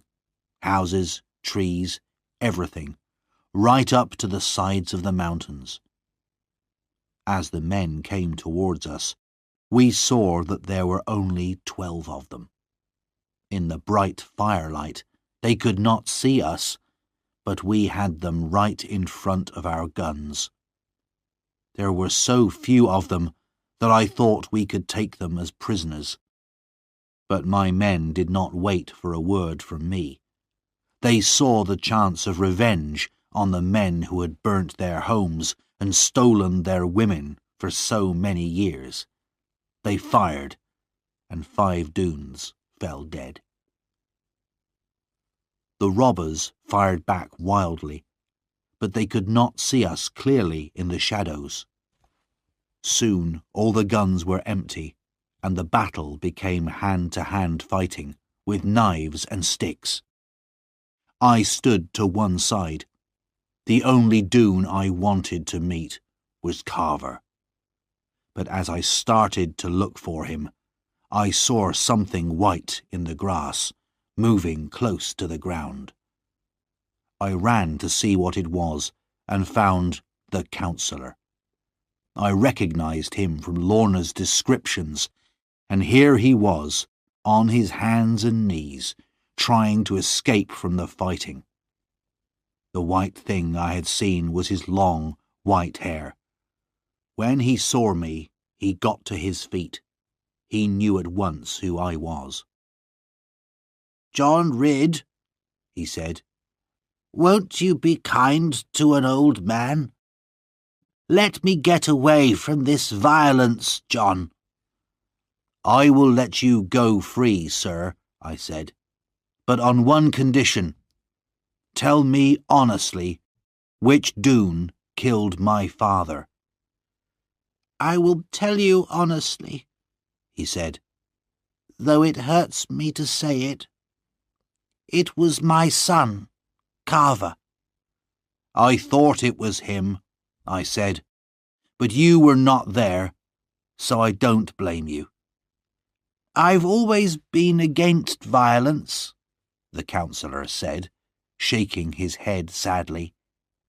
"And now, John, let me go." He was an evil, lying old man, but I let him go.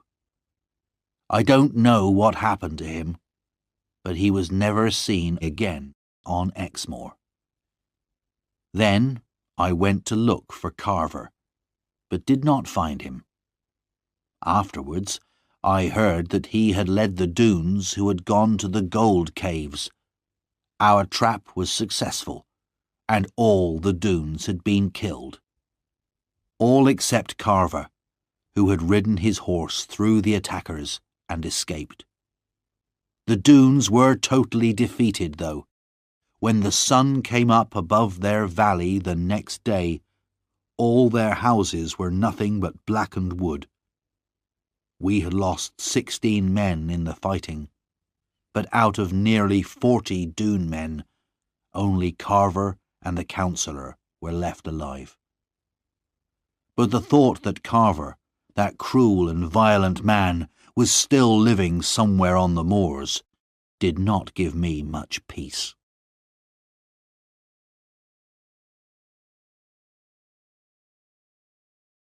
Chapter 13. The Last Battle. The next thing that happened was the return of Lorna, my own darling. She stepped out of her coach and ran into the house, as happy as a bird to get home again. All the house was full of brightness and sunshine as she ran here and there, laughing and talking. Oh, how she loved this old chair, and she must see the kitchen fire, and where was her old friend the cat? As for me, I threw my best hat over the hayricks and shouted for happiness. Lorna was now free to make her own decisions, she told us. Earl Brandir had died. She had grown to love this fine old gentleman, and was very sad at his death. But now she could do what she wanted.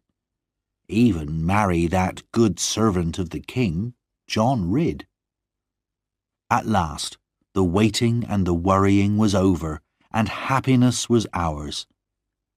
But in her softest moments, when she was alone with me, Lorna could not quite hide the fear that still lay deep in her heart.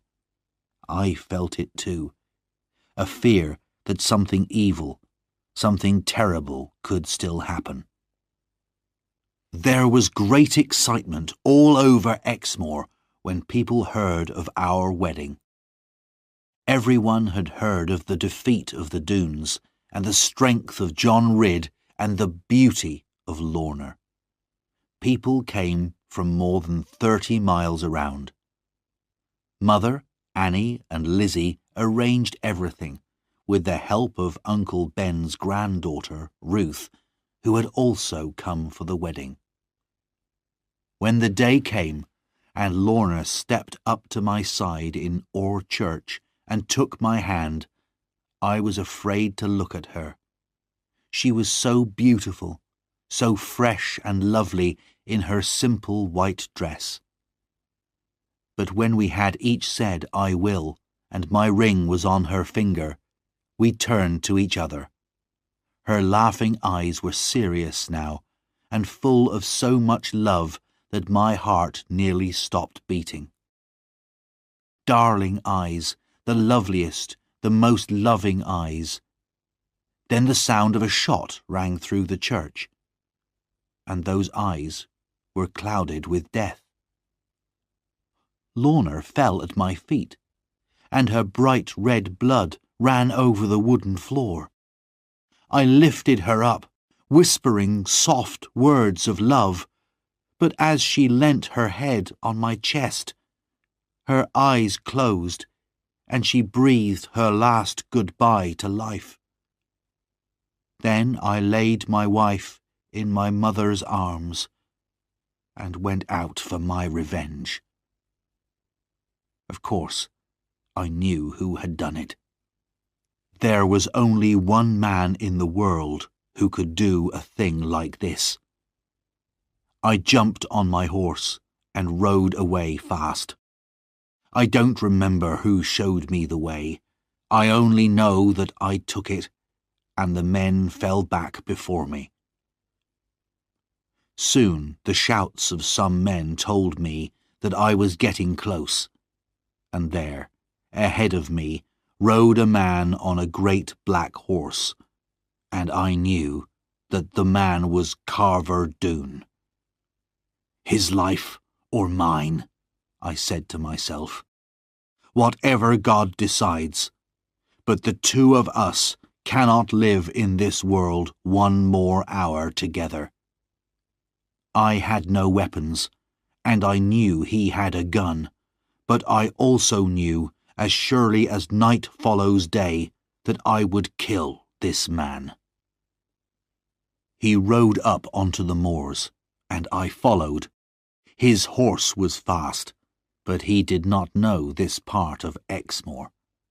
He rode straight into a little valley from which I knew there was no escape, because at the end of it there was only a black, bottomless bog.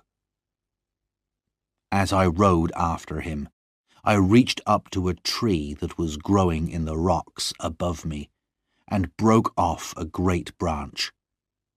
Then Carver turned a corner and saw what he was riding towards. He pulled back from the bog in fear, and, turning his horse, he fired and rode straight at me.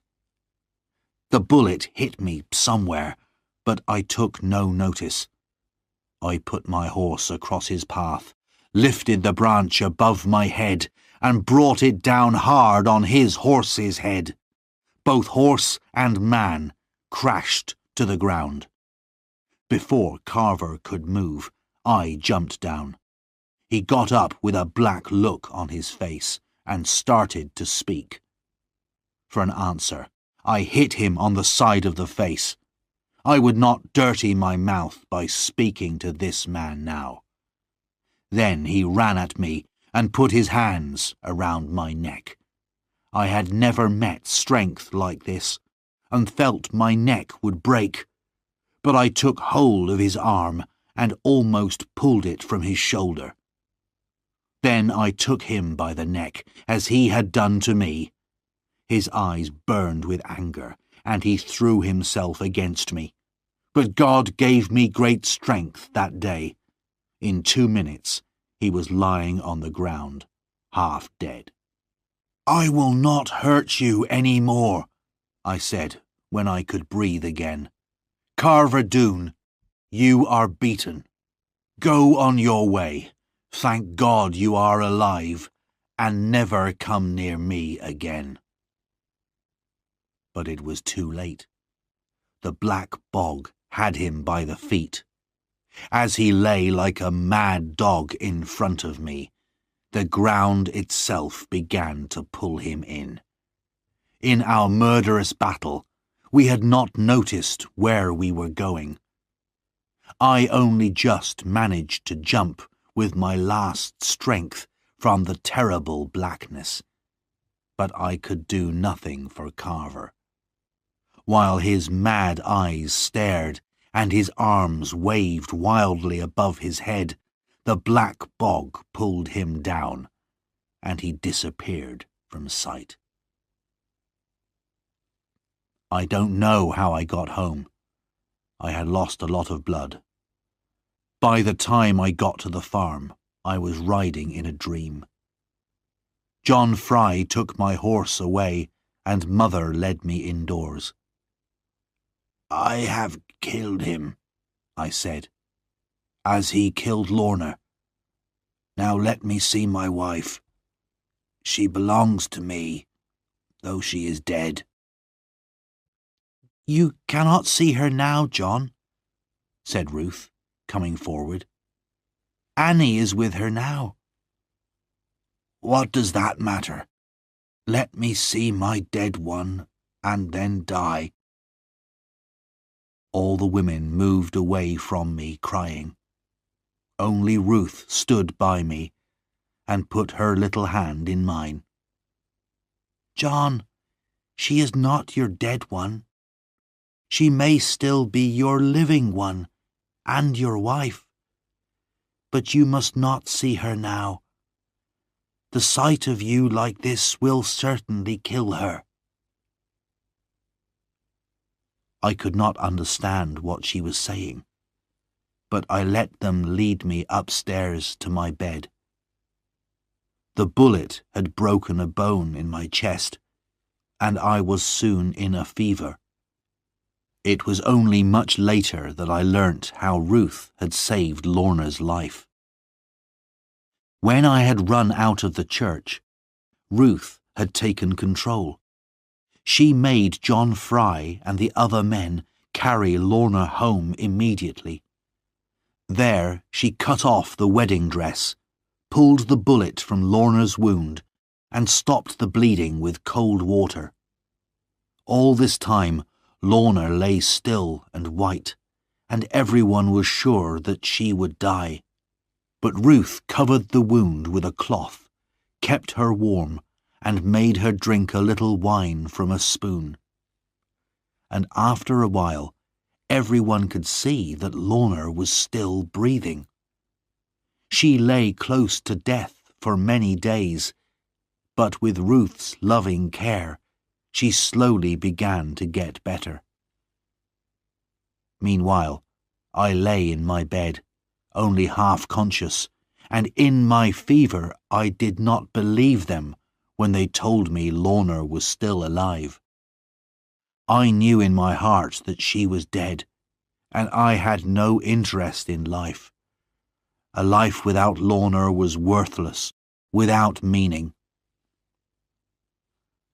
Mother cried and thought that I would die.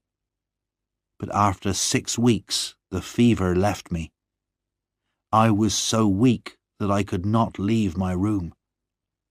Outside the sun shone on the spring flowers, but in my misery I cared nothing for the beauty of the world.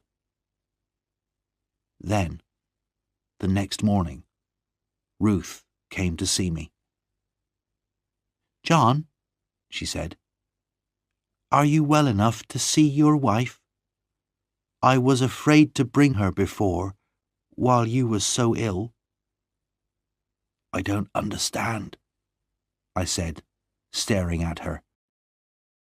She went away, then came back, and behind her was Lorna. Ruth closed the door and ran away, and Lorna stood before me. But she did not stand for long. She ran to me and managed to get into my arms, although they were too weak to hold her. She put her warm young face against mine and would not look at me, preferring kissing to looking. I felt my life come back to me. I felt the happiness of living and of loving. I felt the sweetness and the sadness of my Lorna's tears, and the softness of her loving lips. And the world, suddenly, was a good place again. I have not much more to tell. Over the days that followed, Lorna sat beside me, and we watched each other getting better. We have never tired of watching each other since. Now we live peacefully on the farm. Though Lorna still has great riches, we never use the money except for some poor neighbour. I sometimes buy her beautiful clothes, but she soon gives them away or keeps them for the children. Tom and Annie are happy. Except for a few small adventures, Tom remains on the right side of the law, and they have honest children. Lizzie married the captain of Jeremy Stickle's soldiers, who had stayed with us when we fought the Doones. Ruth is not married yet, but there is a man who loves her as much as I love Lorna, and I'm sure he will win her soon. But of Lorna herself, my darling wife, I won't say much. A man should not talk too much about the best thing in his life. Year by year, her beauty and her loving kindness grow greater, and after all this time, and all that has happened to us, she is still my Lorna Doone.